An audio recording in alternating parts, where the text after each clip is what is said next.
Viktor Frankl, the architect of logotherapy and a survivor of unimaginable suffering in Auschwitz, might look at our modern world and offer a startling diagnosis.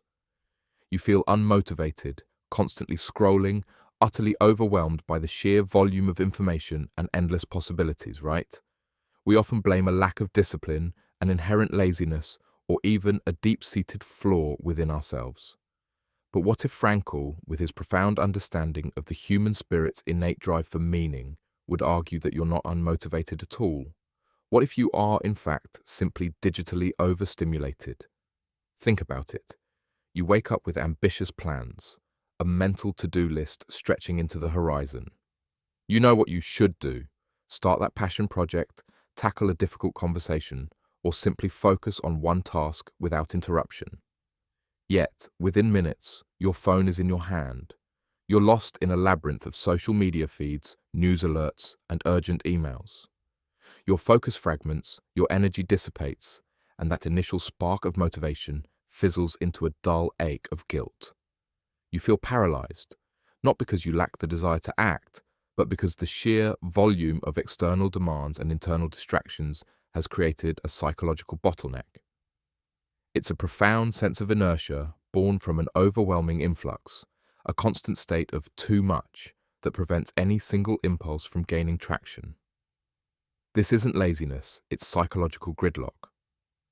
Frankl's core philosophy, logotherapy, posits that the primary motivational force in humans is the will to meaning. It's our innate drive to find purpose and significance in life, even in the most dire circumstances. Now, imagine Frankl observing our contemporary landscape. He didn't just speak of an existential vacuum, a feeling of emptiness and meaninglessness, but also provided the antidote. In the concentration camps, he found meaning in fleeting moments: a bird song, a kind word, the memory of his wife. For him, meaning wasn't something to be created out of thin air, but something to be discovered patiently in the fabric of existence. The paradox of our digital age is that while we have unprecedented access to information, connection, and potential avenues for meaning, this very abundance often obscures the path. We are bombarded. Every notification, every endless scroll, every algorithm-driven recommendation screams for our attention, promising fleeting gratification, but rarely delivering true significance. This isn't a lack of meaning, it's a profound difficulty in perceiving the existing meaning amidst the deafening noise.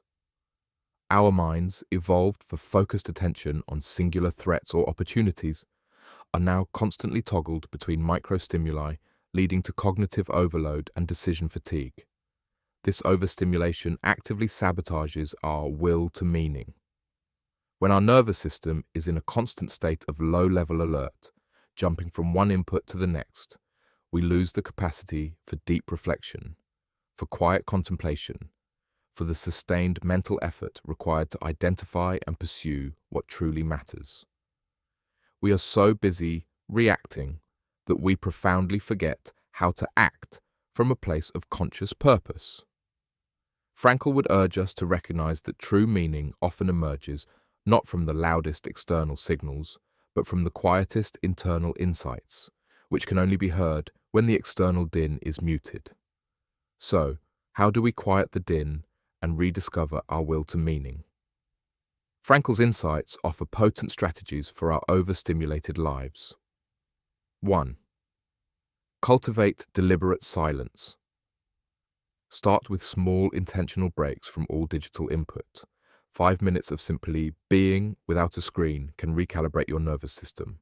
Reclaim mental space to perceive meaning. 2. Identify meaning anchors.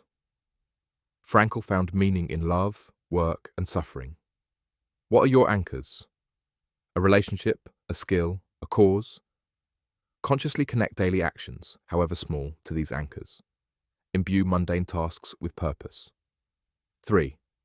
Practice self-distancing. When overwhelmed, mentally step back. Observe your thoughts and feelings about the overstimulation without judgment. This creates psychological distance from paralysis, granting you agency to choose your response. 4.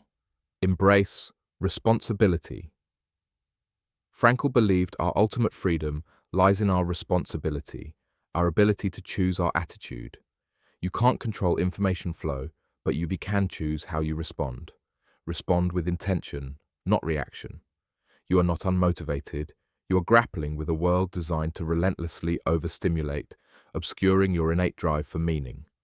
By consciously quieting the noise, identifying your true anchors, practicing self-distancing, and embracing your responsibility, you peel back layers of overstimulation. Reconnect with the profound will to meaning within you. This isn't just about feeling better, it's about reclaiming your profound human essence. It's about choosing to live a life of meaning.